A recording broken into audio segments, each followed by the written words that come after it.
Funding for New Mexico in Focus provided by viewers like you. This week on New Mexico in Focus, gearing up in the race for governor. New polling shows Mark Ronchetti tightening the gap as he tries to gain ground on Governor Michelle Lujan Grisham. Plus, protecting some of these special places requires hard work, commitment, the dedication of resources, but also sacrificing on our own personal part. Fighting to protect sacred lands. Hear from a tribal leader working to stop hundreds of drilling permits near Chaco Canyon. New Mexico in Focus starts now.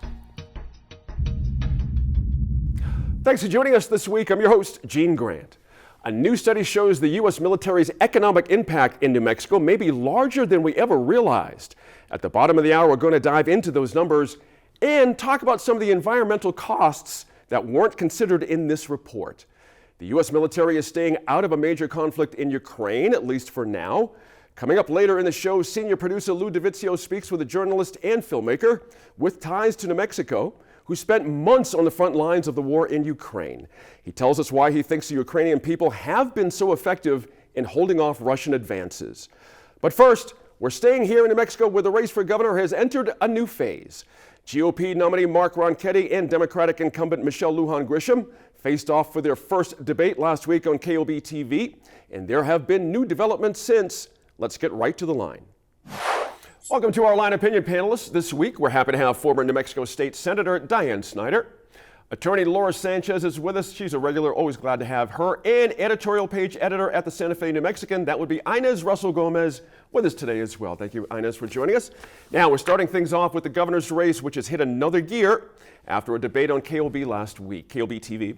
We'll get into some of the specifics from that debate in a minute, but we want to get straight some of the new polling data in this contest that informs all of this. It comes from the national polling firm Signal, that's CYGNAL, if you have not heard of that, which collected information from September 27th to the 29th. Now, that poll shows Governor Michelle Lujan Grisham with just a 2-point lead over Republican nominee Mark Ronchetti, 46 to 44%. Now, overall, the website 538 polling, you might be familiar with, now they have the governor with a 6-point lead over Mr. Ronchetti. And Dianne Snyder, let me start with you. Are you surprised to see the race this close? And I should add, Signal identifies itself as a GOP leaning polling firm, so I just want to get that out there too. Are you surprised that he's this close in the race from either poll? Truthfully, no. Okay. I think that, and to me, it kind of, I looked at it and I evaluated it based on prior years and prior competitors. Mm-hmm. For one thing, the governor has always been, part of her appeal has been her energy and her enthusiasm and her go-get-it kind of attitude. Mm-hmm. And I felt like that we couldn't see that at this last debate. Right. Just a feeling, an attitude, whereas Mr. Ronchetti was very much, Mark is smart, he's well-educated, he's articulate, and he has a people understanding of the issues of what people want to hear, mm-hmm. the thing that impacts them, not what a national poll tells us impacts mm-hmm. the general public. Mm-hmm. So I think he did very well at this last one. And the one thing I came away with is the governor had to keep going back to the issue of abortion. Mm-hmm. To have something concrete against Mr. Ronchetti. And I just don't think, I think it's an important issue. I think it certainly plays a part in what's happening. But when you're going to the grocery store and you can't buy half the things, that you did buy before, your children can't have new shoes, they're having to wear the old ones. Mm-hmm.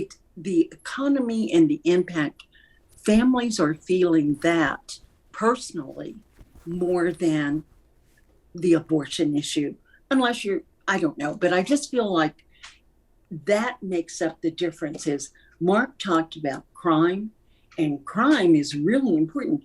And if you noticed, the governor has now asked the FBI for 50 more agents Right. into the state. That's right. They said no. So now she's gone to the Justice Department to try to get it. So it clearly reinforces Mr. Ronchetti's contention that we are in dire straits so far as crime. I'm So glad- in that sense, that's kind of where it doesn't surprise me that he's creeping up. There's still, quite truthfully, it's a lot of days till election day. So that may have been just a bump from the debate, and we'll see what the other one brings. There you go. Inez, by the way, early voting starts October 11th, which is like right around the corner. Inez, watching that debate on KOB, Mr. Ronchetti, as Senator just mentioned, clearly wanted to go after the governor right out of the gate. He repeatedly, but here's my point, he repeatedly called her, quote, out of touch, end quote, with New Mexico citizens. That's an old charge that you see on the national scale. And I'm curious your response to how effective you think that angle of attack is. Well, I think it's hard to say someone's out of touch when you have a zillion-dollar house that you built on television in Angel Fire. I mean, I don't have a second house in Angel Fire that I had a TV show to furnish and build. And the governor, lived in the North Valley in Albuquerque in just a normal house and runs in the ditches. And now, of course, has the mansion in Santa Fe. She's a mom. She's been a widow. Now she's remarried. She has grandkids. So I think, I was thinking about what it must have been like to be governor during this pandemic and watch your mother dying and not be able to go see her because that's what you did. And that's, to me, what happened to most of us. Yep. Is we couldn't see our family. We dealt with COVID and we went about our lives. I would go back to the debate, though, and I wonder, first of all, the polling average still 4 to 6 points. Obviously, it's going to be close because New Mexico is a closely divided state. I wonder if a debate is as important as what's happening right now on Twitter and on Facebook, where you have the Mark Ronchetti memes, where some genius person decided that Mark Ronchetti would be bad for New Mexico. That's the basic premise. And they take things like Mark Ronchetti puts ketchup on his tamales. Mark Ronchetti says fried bread instead of fry bread. And then it says bad for Feast Day, bad for New Mexico. And there are dozens and dozens of these. And I think back to how many people watch a debate, how many people read the story in the paper. In this one, there was no singular moment where we saw, oh my gosh, she screwed up, or he was brilliant in that point, or he was terrible in that point. They all did, I think they did their jobs.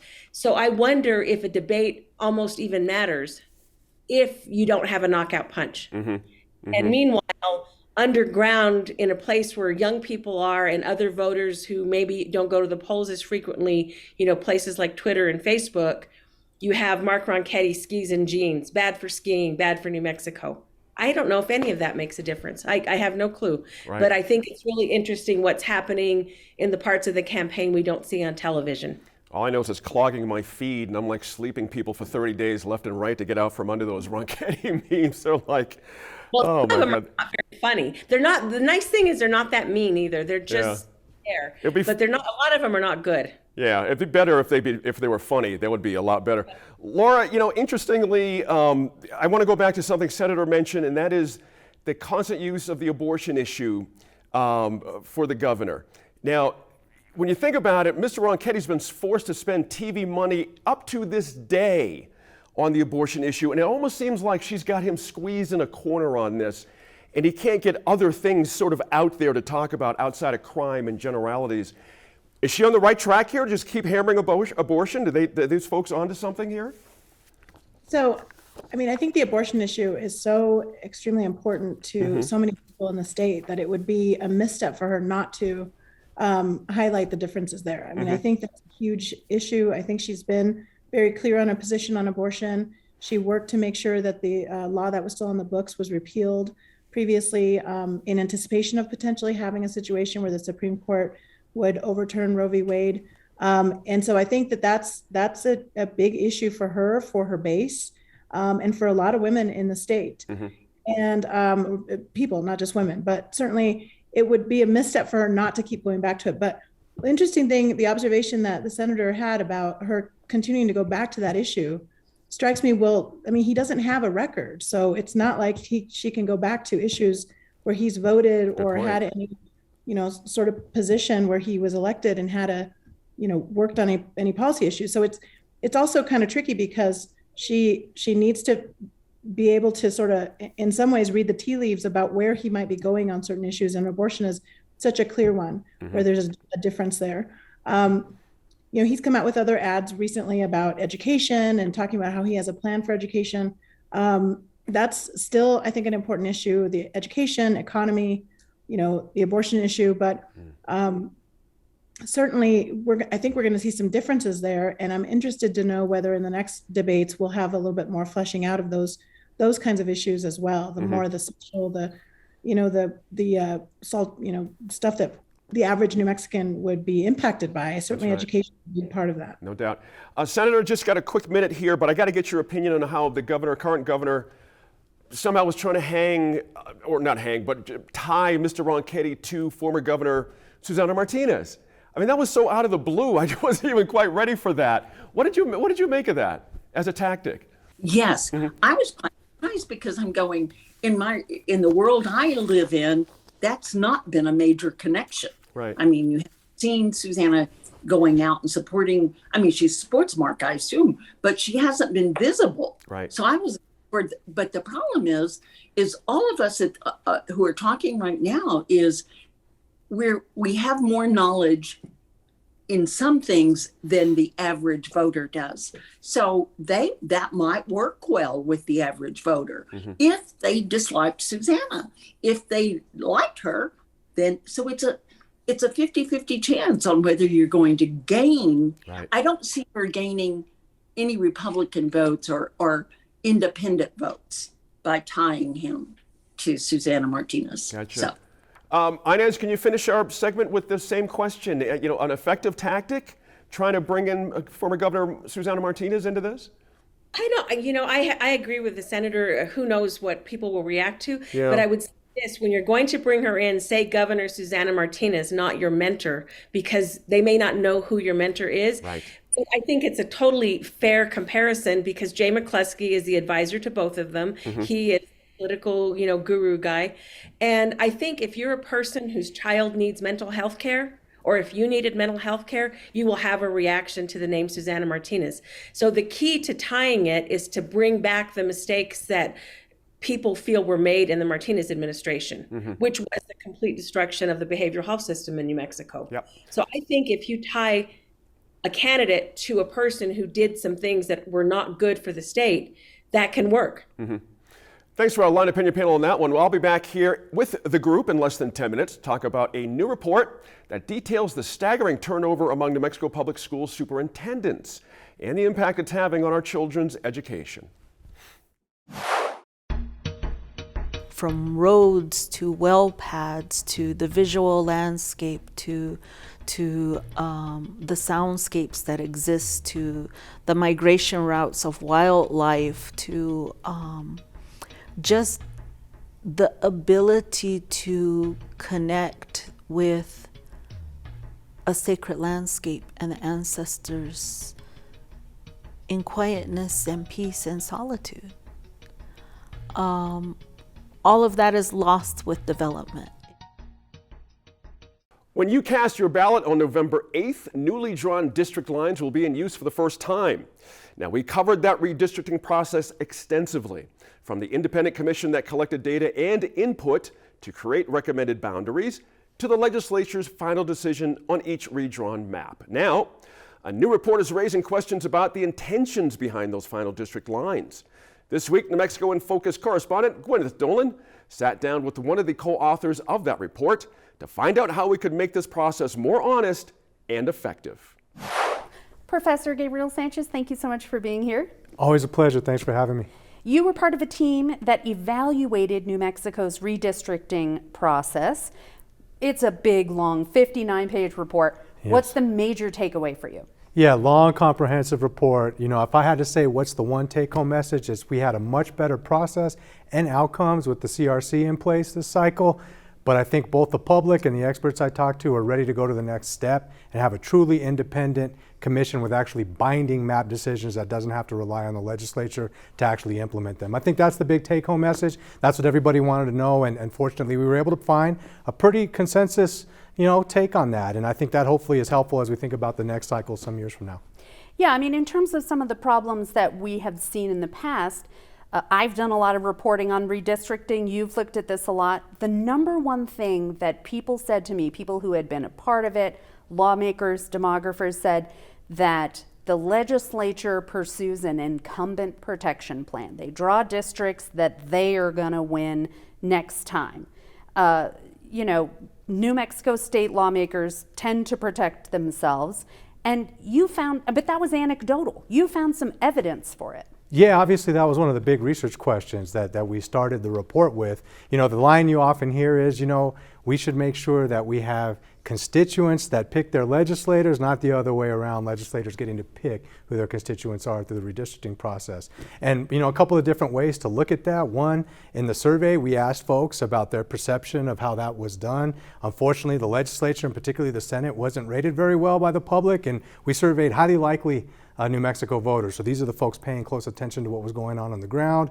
And probably more importantly, we actually had map analysis. Dr. David Cottrell, who actually did all the map analysis for the CRC itself, lent his expertise to our cause and did that for our evaluation report. And although there's some positives we can talk about in his map analysis, when it came to looking at incumbency advantage, he found that there was unfortunately evidence that there were more protection of incumbents through the legislature's maps, and much more so than the CRC, and a bunch of computer-generated algorithm-based maps that are supposed to take politics out of the equation. So at the end of the day, you'd have to conclude that there was protection of incumbents this redistricting cycle, and that I think confirms what we often hear on the ground anecdotally from folks, which is important for us as researchers. Whenever you test a question, you don't know what the answer is going to be, but when it's in line with what the experts are telling you they're seeing on the ground, you really got something there. And here's something I found surprising.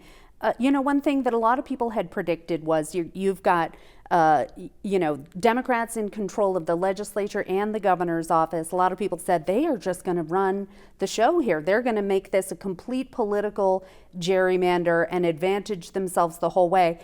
In terms of the congressional districts, which you guys didn't look at, people are saying that looks like a Democratic gerrymander. But did you find that for the legislature? No, really important question and important finding. We actually didn't find strong evidence that there was any partisan gerrymandering, at least in the state maps. Our focus was at the state level. And I think you've got to give Democrats a lot of credit, because as you alluded to, right, they had the opportunity to really push through some maps that would highly advantage their party, and that didn't happen. And in fact, even Republicans we spoke with that were on the CRC or just that follow the process closely, they all basically had to give credit to Democrats and said, they really could have made this much worse for us. And they really did put forth, at least in terms of thinking about partisan gerrymandering, a pretty fair set of maps. So you got to give them credit for that. But I mean, if you're protecting who's in office now and they have strong majorities in both houses, all you have to do is protect the incumbents, and you've got you continue Democrat dominance despite the changes. Well, as you know well, when it comes to partisan politics, there's no limits on how big of an advantage you can have. That's right? So I was predicting actually, and there's a lot of folks I know in the legislature, as we started conversations about the CRC, a lot of them would tell me, Gabe, I'm with you principally on this, but we're going to have an opportunity to really take it to Republicans. And so I perceived going into this, we were going to see a lot more extremity in that. And reality is there really wasn't a big problem there in terms of partisan gerrymandering, which I think is a win for everybody in the context of this cycle. That's so interesting. This is the first time that an advisory commission was part of the process. That's new. Overall, how did the commission do? Well, I think at least on a couple of really important pieces of the puzzle, they did an outstanding job. And I'd like to start by just noting everybody we talked to and the evidence that we collected suggested this was probably the most successful redistricting cycle, at least in recent memory, in the state of New Mexico, and everybody attributed that to the presence of the CRC. And one area where I think it really stood out was in terms of community engagement. A lot of this, you've got to give huge amount of respect to Justice Chavez, who led the CRC. He made some really important decisions that opened up access points to a wider segment of the community, especially tribal members of the community that don't often have the opportunity to engage in this process. And consequently, we saw in a number of different ways in our analysis, much more engagement from the public than you typically see during redistricting processes. And I think that was definitely a result of the CRC's presence that really worked hard to ensure that they met the community at least halfway and made it easier for them to engage. Yeah, people said to me so many times that the community engagement before was a dog and pony show, and it wasn't like that this time at all. But you do have some recommendations for improvements. So even if, no matter what shape the commission takes next time, what needs to improve or what should be different? Yeah, even though a lot of wins, I say technology was a big win that should be continued, gave people an opportunity if they couldn't get there in person, participate virtually. Biggest thing probably I heard the most about was being able to actually play around with map analysis and software as an average member of the public. I think that was incredibly valuable, but of course there's always recommendations of things that didn't go well. If we're talking specifically about the CRC, you've got to start with who is actually on the committee and how that naming process and vetting process worked. Huge conversation early on, right? Big missteps, unfortunately, for the CRC. You had very low levels of gender representation. It was almost exclusively male. You had no Native Americans, almost exclusively from Albuquerque and other metro areas. So we need to do a better job of diversifying the committee moving forward, whatever it is. If it's the CRC 2.0 or if it's a truly independent commission, let's do a better job of making sure it's more representative of average New Mexicans, not just those that are political elites or connected to the system. Let's do a better job with that, I think, is the number one thing that I heard. And you also had a whole lot of really strong concerns about the role of the legislature in this segment of the process. Even though I will say, again, a lot of credit to be paid to the legislature in doing a good job on partisan gerrymandering and other things. You actually heard a number of legislators directly state, hey, CRC, you did a really good job, but you know what? It's our time in the process and we've got this. And in essence, I think it led to a lot of folks in the community perceiving the CRC didn't really have the power and authority to do as much as we would like to have seen, because at the end of the day, in many cases, it looked like the legislature just threw things out and did their own things, unfortunately, sometimes behind closed doors without transparency. And that we heard loud and clear from voters in the survey is not what they want to see moving forward. In fact, of all the different things we put in front of them, what they prioritized is transparency. Everything should be out in the light of day is what the public wants to see. Professor Sanchez, thank you so much for talking to us. Absolute pleasure. I appreciate the opportunity to talk about something other than election analysis this time of year. Thank you. Online right now, we have another quick conversation between Gwyneth and Dr. Sanchez about how the redrawn congressional maps could impact the November election. Just go to our New Mexico in Focus YouTube page to see that. Now, bringing back our line opinion panelists, a recent report from the Santa Fe New Mexican is exposing what education officials call a serious problem at districts around the state, and that is high turnover rates among superintendents. New Mexico's Public Education Secretary Kurt Steinhaus says the state had 37 new SUPs at the start of the 2021-22 school year, and that's out of 89 districts statewide, by the way. The article has gotten a lot of reaction since it was published, as you might imagine. Inez, were you all surprised to see that statistic? Because turnover at that position is a big problem we're about to talk about. I'm interested in your reaction to that number, though. I'm not surprised because I was an education reporter for a long, long time before I became an opinion writer. And school boards are notoriously political. Yep. And when boards change, superintendents change. And I think in recent years, the many mandates, the public criticism, just the pressure of being a school superintendent is causing people to get other jobs. And then you have the instances where a few years ago we had a bright young thing, Joel Boyd, who was our superintendent, and he was there for a couple of years to make a mark and to leave. Right. And so you have that phenomenon as well. And I think education, for all that we all want it to be improved and have education outcomes better for kids, that if we did nothing for 5 years except fund it and leave teachers and superintendents alone to do their jobs, we would be surprised at how good our results would be. We have an elementary school in Santa Fe called Pinon Elementary, which was one of the largest. it reflects the population of the town in that it had a bunch of minority kids, a bunch of poor kids, a bunch of middle class kids. It was almost Santa Fe in a microcosm. And it should not have tested well, but it did. And the reason was that Janice Devote was the principal for I don't know how many decades. And she's retired and she trained somebody, and we have another good principal apparently who's leading Pinon again. And when you have that kind of longevity and excellence in leadership, you do fine. And that's what we need to do with our superintendents in our districts. You know, Eladio Chavez is our superintendent now in Santa Fe. He's very young. He's in his second year. Hopefully he will, you know, dig down and give us, you know, 5 or 10 years and do a great job. Yep. Have to tip our hat to Robert Knott, however, from your newspaper for a great job on this story. He really knocked this thing out. I highly recommend it at the Santa Fe New Mexican for you folks watching. Laura, interesting. COVID-19 was mentioned, of course, as a deterrent for many professions. Are we past the problem, perhaps, for superintendent turnover now that the pandemic has passed? Is this an anomaly, or how do you see this? I think that superintendent turnover is always an issue. I mean, I think in a good year, or I guess, you know, a non-COVID year, it's going to be an issue. There's just a lot of movement across different districts. There can be some differences in terms of pay, you know, opportunities. I think you see a lot of movement, but COVID has certainly exacerbated all of that for superintendents.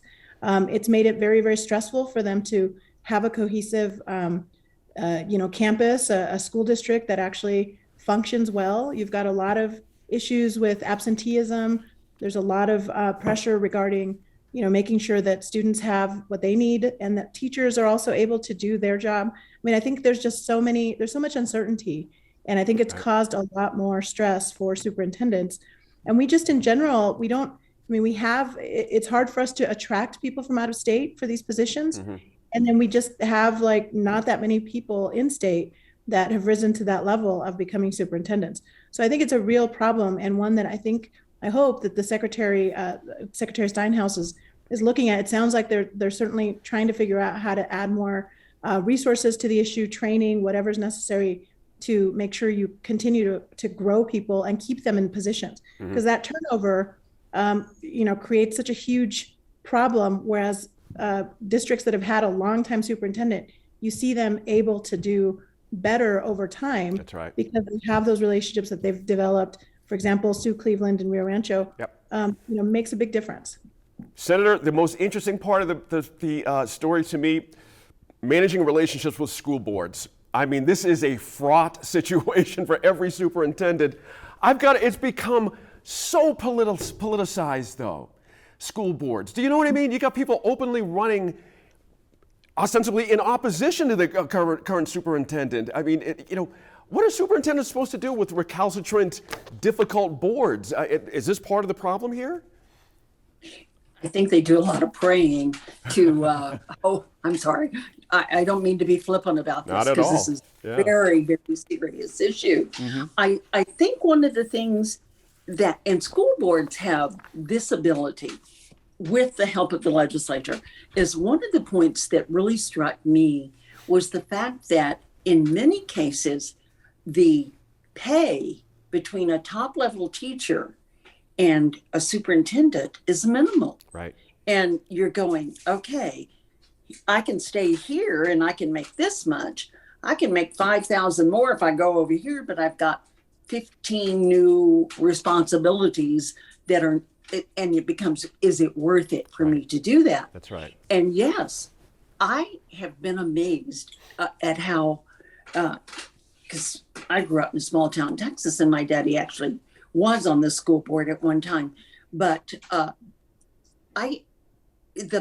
politicizing of it is, I see it becoming like county commissions are. Right. And it really worries me to do that.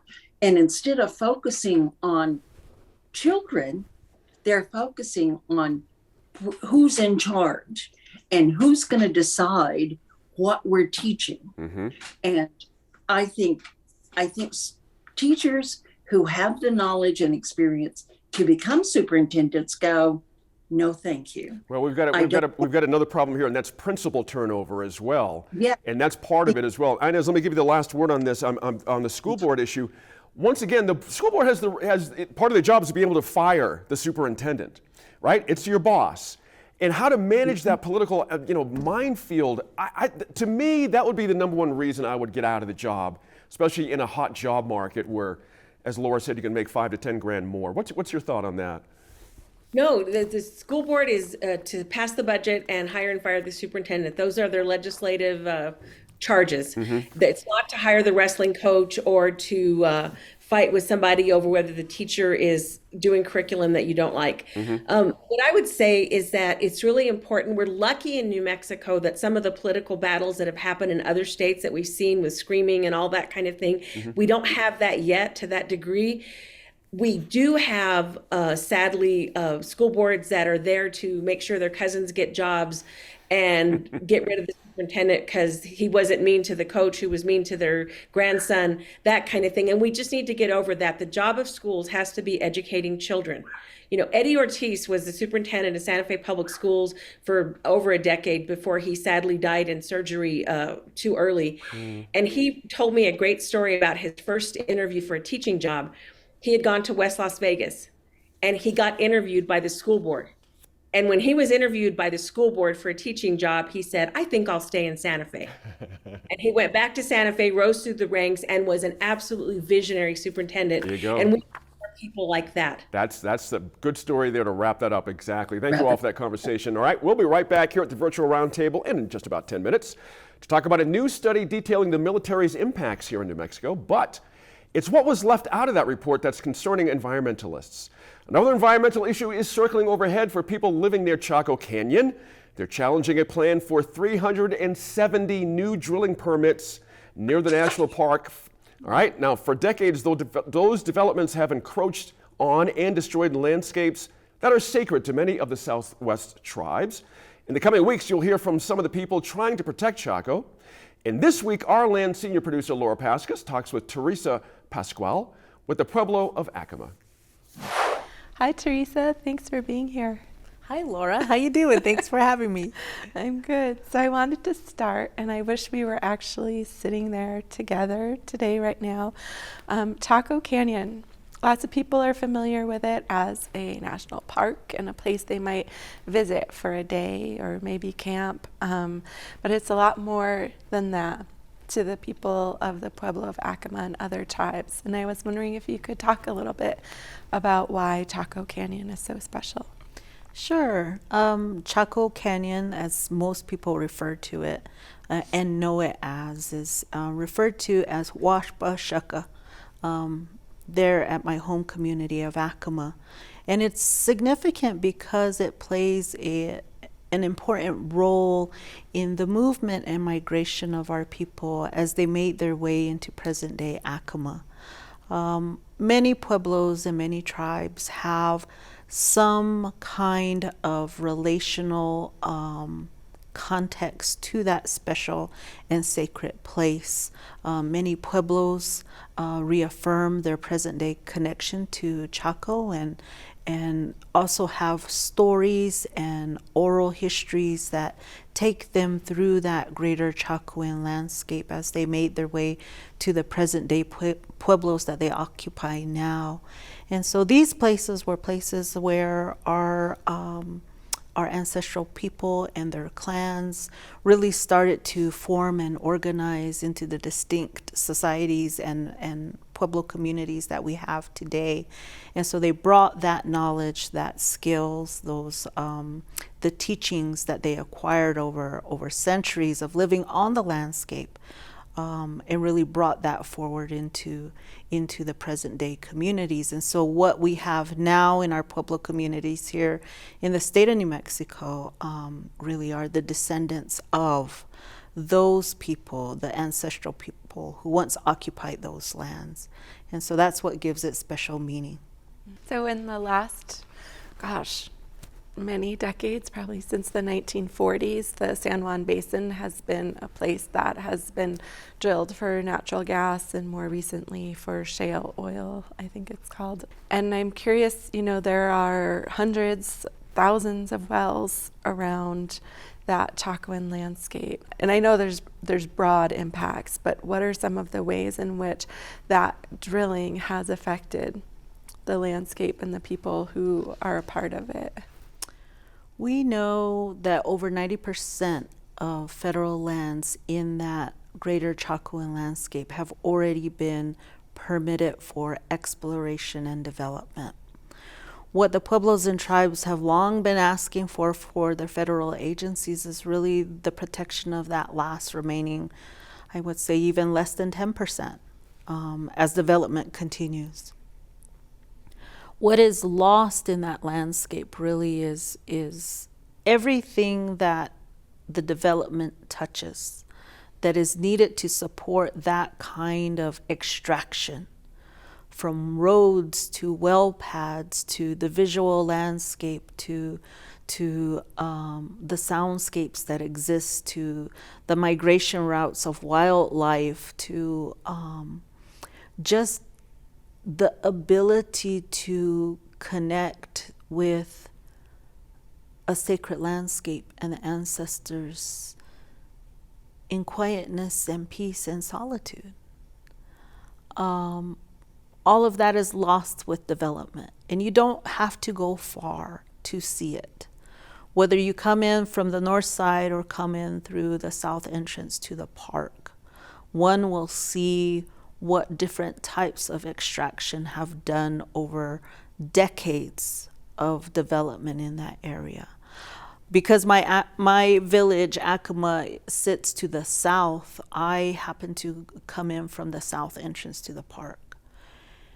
And it is never lost on me that just in that short trip to Chaco, that one can see uranium development. We can see the impacts of coal and coal mining in that area, and now oil and gas. And because, as I've said, our history isn't written in our Pueblo communities and many tribal communities, that history, that connection to place is all held in the transmission of our languages through those stories, prayers, and songs. That as that land is disturbed and developed, it becomes as if one is erasing the pages of that history book.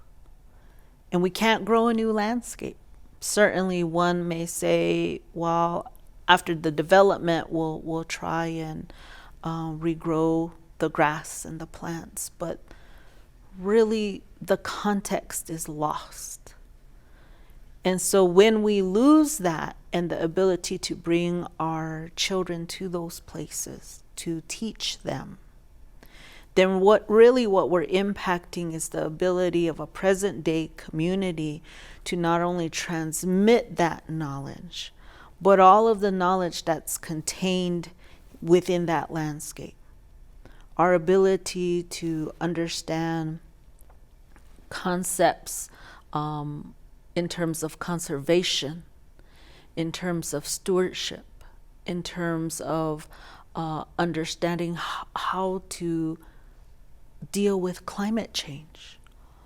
All of those answers are contained within that landscape, but it can only be possible if those communities are still allowed to make that very present day connection and actively use that landscape as it was intended. So the Trump administration had approved almost 400 new drilling permits, which a coalition of tribes and environmentalists and archaeologists have really been opposing and pushing back on this development for years and years, and are now trying to reverse that decision, but the Biden administration is sticking to it. Why do you think we as a society seem unable to or unwilling to protect these most special and limited of places? I think it's hard for all of us because we're not willing to make that sacrifice. Protecting some of these special places requires hard work, commitment, the dedication of resources, but also sacrifice on our own personal part. We all live in an environment that is heavily dependent on oil and gas. And we haven't really invested long enough with enough resources to start really moving us away. We have just really begun that transition here in the state. But what we need is really to understand what is that impact on present day communities, and what is lost if we fail to act, if we fail to move, if we fail to make that commitment towards change. Well, thank you, Teresa. I appreciate you talking with me. Thank you for having me. You can catch that full conversation between Teresa and Laura. Just search for the Our Land channel on YouTube. Let's bring our Line Opinion panel back for one more discussion this week. The University of New Mexico's Bureau of Business and Economic Research looked at data from 2019 from Cannon Air Force Base, including Melrose Air Force Range, Holloman Air Force Base, Kirtland Air Force Base, and White Sands Missile Range. Now, those 4 installations are estimated to generate nearly $3 billion in labor income and a combined industrial output of more than $14 billion. Laura, did you have any idea the economic impact was that huge in the state? I mean, we know it's huge, but that's huge. Yeah, I mean, I think some of the comparisons between that impact and other manufacturing or even like oil and gas sector and others, I think that was what was very interesting when you see the magnitude. I mean, I know that obviously I think, you know, it's clear that we have a lot of military installations here. We have a strong federal presence between military installations and the labs. And so I know that it generates some economic development and jobs, but certainly I wasn't aware of the full magnitude of it until this report. And I think that that means that it's, you know, it's pretty important that we have solid relationships, I think, with that our congressional delegation have good relationships with the administration in Washington and with the Department of Defense and others to make sure that we're not on the chopping block, so to speak, for any kind of closures, because I think that will have a huge impact. BRAC is not a good word around here. Those 4 letters, BRAC. Inez, the study also looked into the state's more than, and this is another stat that's interesting, more than 140,000 veterans who make up nearly 9% of our adult population. That's amazing. And veterans in our state, even more interestingly, earn on average 64% higher wages than non-veterans. Something to be proud of? Or is that a gap we should, I don't know, be concerned about? I think that one of the reasons people join the military is so they can get, you know, their education paid for. Yep. And one of the things you learn in the service, you know, whatever your opinion is of having too big of a standing military or not, is you learn how to work, you learn how to take orders, and you learn how to complete tasks. So if you come back to work and you know those things, you're going to do well. You know, my favorite cousin who did not finish college because he got busy working is the most successful of all of our 18 first cousins and has stayed on at a local big company through like 50 layoffs because he learned how to work, how to ask questions, and how to get the job done. So what I would think is if I was a non-veteran, which I am, but I would learn to work as well as the people who were in the military. I think a great work ethic will take you far. Senator, we've covered the positives, and there's a lot of them for the military presence here, but what about the costs? And what I mean by that, PFAS contamination from Cannon and Holloman, you know, jet fuel spills at Kirtland and the Superfund site at White Sands, these all created costs to public health, the environment, future generations burdened with cleanup costs and health impacts. Should these have been factors for consideration as well? Well, I think they are now, which is something that I think is important by making the public aware and elected officials of all these things. Because if you don't get involved and you don't get told that that's going on and being reported on, then you don't have concerns. You just see the $14 billion.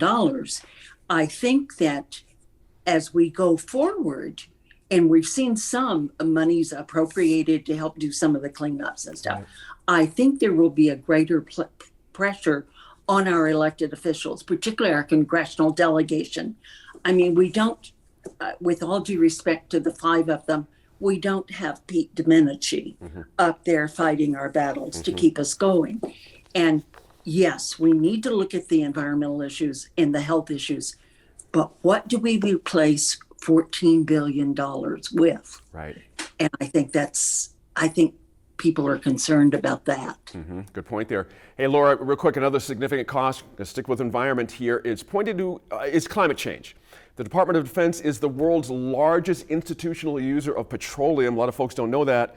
And the single largest institutional producer of greenhouse gases as a consequence. Now, as a state that carries a larger burden than most when it comes to climate change, should we be more critical how we perceive the military's contributions on that? Well, I think certainly just having the information about what the impacts are is important. I think that, the report that we looked at was an economic report. They were looking at the potential economic benefit of military installations, but a more comprehensive look at the environmental impacts would certainly be a useful corollary to that. But I think that, in terms of the direction that the military is going, that's something that the federal government has to look at and consider in its planning across the whole country. I mean, I think we have impacts here, but I don't think they're necessarily disproportionate to what's happening in other states.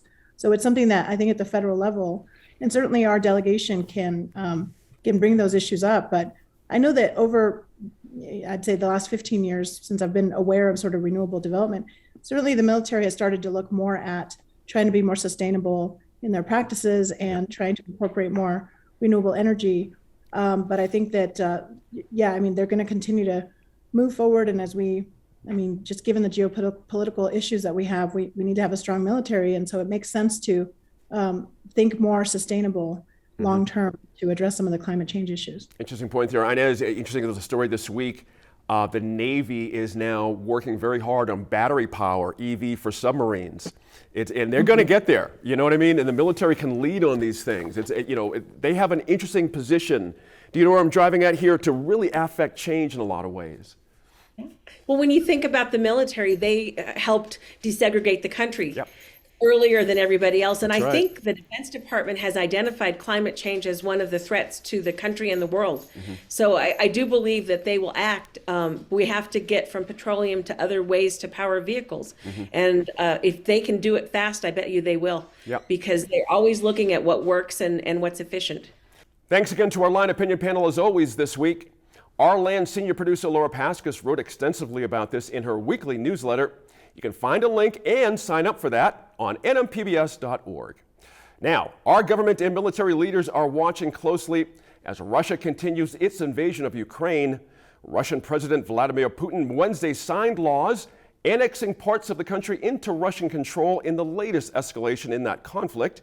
Now, we spoke to Ukrainian citizens here in New Mexico when the war began in February, and since, we've been in contact with a journalist and filmmaker who's been on the front lines. Patrick Hillsman has covered military conflicts for years and has family right here in New Mexico. Senior producer Lou DeVizio was lucky enough to sit down with him on a recent stop in Albuquerque to talk about the horrors and the triumphs he's witnessed during his time covering the war. Joining me today in studio is Patrick Hillsman. He's an independent filmmaker and journalist who spent the last several months in Ukraine. Thanks for speaking with us today, Patrick. First, why Ukraine? I know you've worked in areas of conflict before as a frontline journalist. What about this situation pushed you to go and document what was happening there? I felt something of an obligation because I had been covering a lot of wars that Russia specifically has been involved in, and I've written a lot of open source investigative pieces about Russian weaponry, and the fact that there was a large war that was involving some of the topics that I'd previously covered. And also one of my best friends is a Lebanese Ukrainian who I met about a decade ago back when I was covering Syria. And as the invasion kicked off, he was just chronicling the story of his village, which was being surrounded by Russian forces. Thankfully, they never made it in, but they were approximately 2 kilometers from his house. And the Russian and Ukrainian soldiers were actually firing at each other over his home. And he suggested that I come visit him and do some journalism. And I stayed in Lviv, which is to the west, and also traveled across the country to Zaporozhye, Kharkiv, Kramatorsk, which is in Donbass, Ternopil. how did Ukraine compare to being the other wartime scenarios that you've been in? That you mentioned Syria. The major difference was that in Syria, one side had absolute overwhelming firepower, and the other side essentially had almost no firepower. The fact that the Ukrainians have stuff like early warning systems, advanced satellite technology that the Americans have provided them, has made a huge difference. Just having a warning of a few minutes is the difference between soldiers getting blown up in an airstrike and being able to take shelter and surviving. I witnessed things like that where the technological edge that the Ukrainian forces have in some circumstances saves lives. And that's a massive difference. Whereas in Syria, the regime forces would simply encircle cities and just blow them to smithereens. They've flattened cities as well in Ukraine, but the difference is that it's come at a terrible cost for them to do that. Whereas in Syria, they were able to do it with relatively few casualties and thus no consequences. Your piece, Comedy at War, that you shared with us, featuring Valaria, what made you want to follow a comedian, of all people, in a wartime scenario? In a war, the kind of gallows humor that people have really says a lot about the conditions that they're in and what they need to get through the day. And what I felt was compelling about her was that she was an internally displaced person from the city of Kharkiv, which is a majority Russian-speaking city in eastern Ukraine, which has been viciously targeted by the Russian forces, which is in itself quite ironic because a large number of the victims of Putin's aggression have been the Russian speakers of Ukraine. And this runs counter to the propaganda that they've put out saying that they're liberating the Russian-speaking population.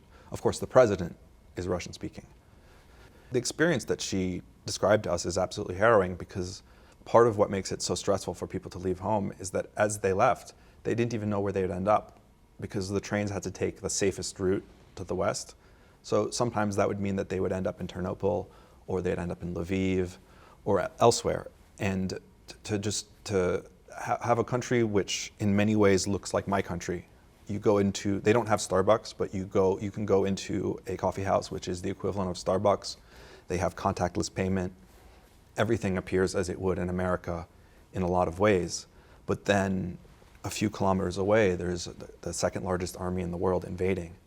And it was interesting to learn how people are really stubbornly insisting on clinging to daily life.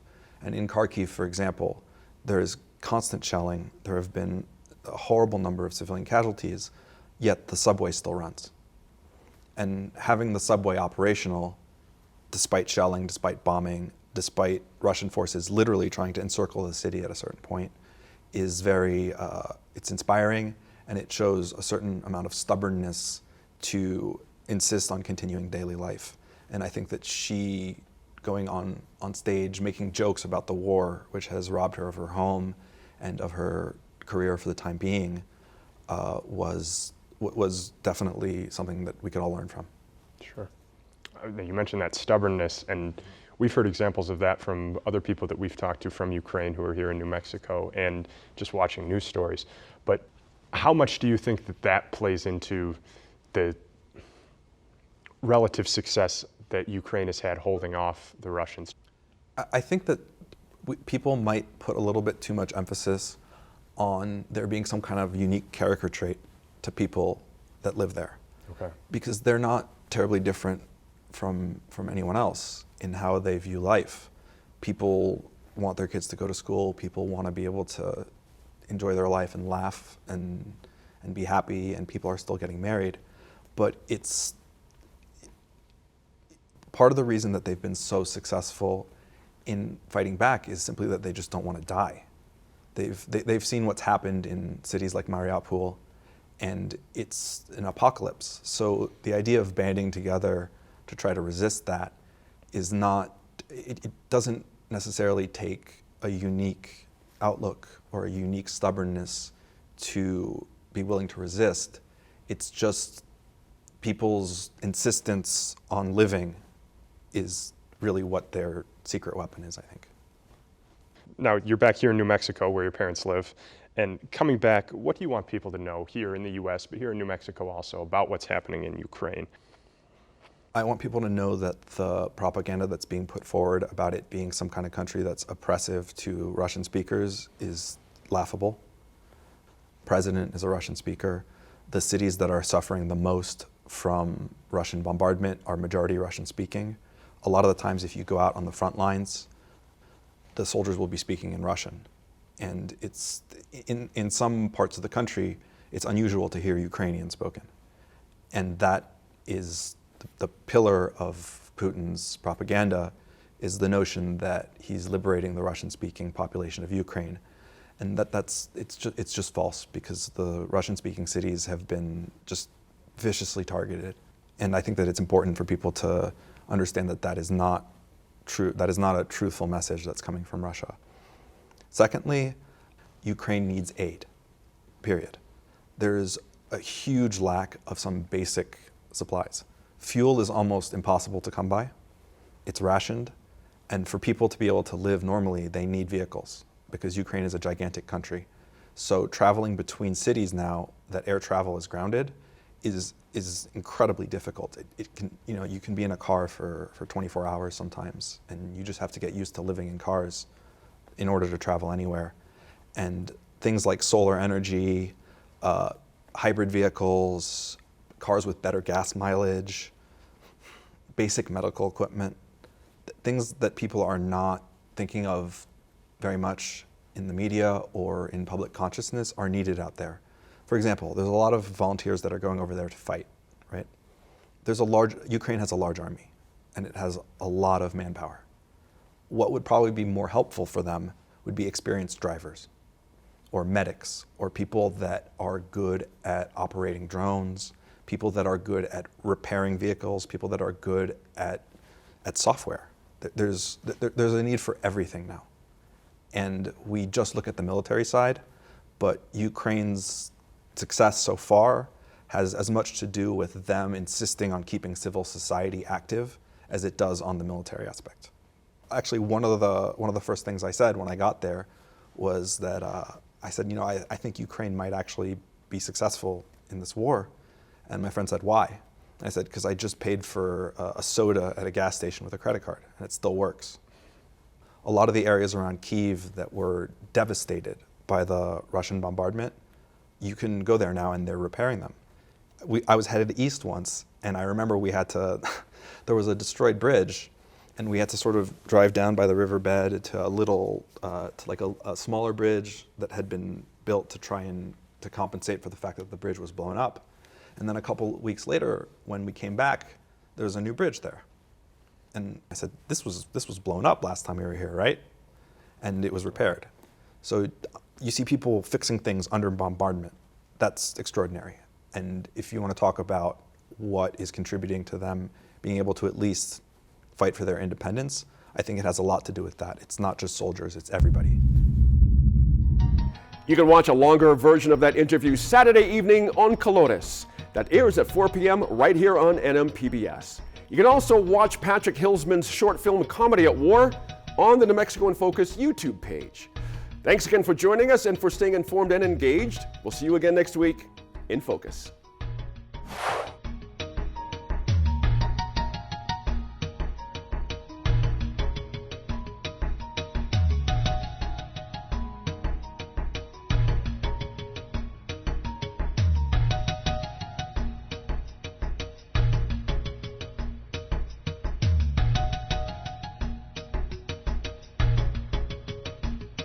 Funding for New Mexico in Focus provided by viewers like you.